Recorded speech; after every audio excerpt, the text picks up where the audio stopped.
Alright, so picture this. Ada and I are sitting in our favorite spot, the usual quiet corner of the cafe where the coffee is strong and the conversations can wander for hours. The late afternoon sun is casting long shadows across the table, and we've been silent for a few minutes, just lost in our own thoughts.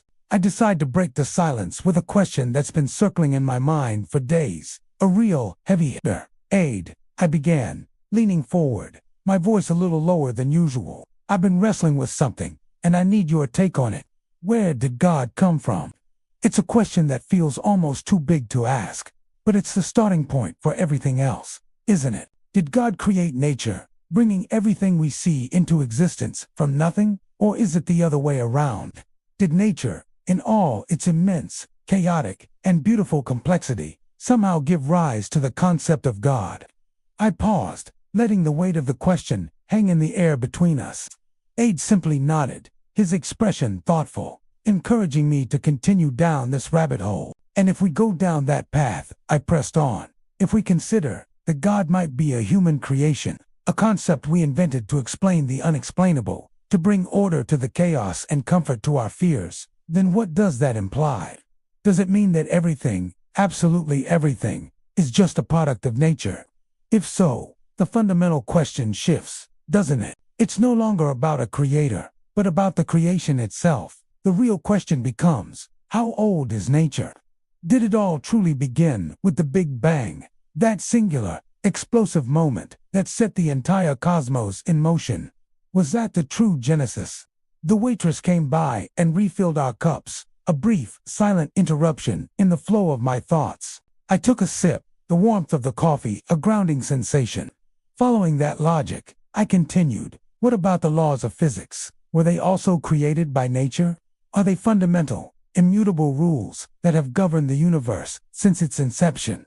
Or are they emergent properties that evolved along with the cosmos? It's mind-boggling to think about. We live by these laws. Our entire existence is predicated on them, but we don't truly know their origin.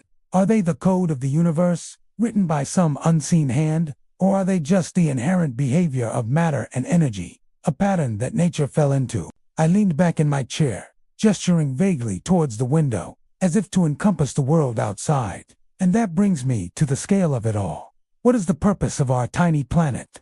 We're this one small, blue-green marble, teeming with life, orbiting an average star in a nondescript corner of the Milky Way. And our galaxy is just one of trillions, a single grain of sand on an infinite cosmic beach.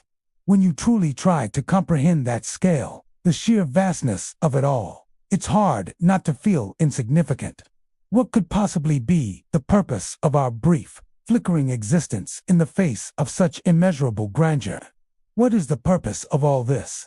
Ade finally spoke, his voice calm and measured. You're asking the ultimate question, the one that lies beneath all the others. You're asking about meaning, purpose. Exactly, I said, my voice rising with a mix of frustration and awe. Is there a grand design, a cosmic play in which we are merely actors? Or is it all just a magnificent, beautiful accident? A random fluctuation in the quantum foam that blossomed into galaxies, stars, and eventually, us beings capable of looking back at it all and wondering why? Is there some overarching narrative? Or are we just imposing our human need for stories onto a universe that is fundamentally indifferent and silent? I took another deep breath, trying to articulate the final piece of the puzzle that was troubling me. This leads me to the idea of cycles. Is there a cycle for nature's beginning and end? We see cycles everywhere in our world, day and night, the changing seasons, life and death. Does the universe itself follow this pattern?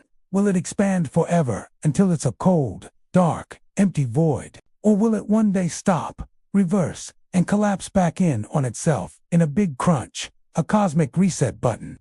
Will the universe die only to be reborn? And if it is reborn, will it begin again, governed by the same laws of physics? Is this whole magnificent, terrifying, beautiful reality just one iteration in an eternal cycle of cosmic birth, death, and rebirth? Ade remained silent for a long moment, a faint smile playing on his lips.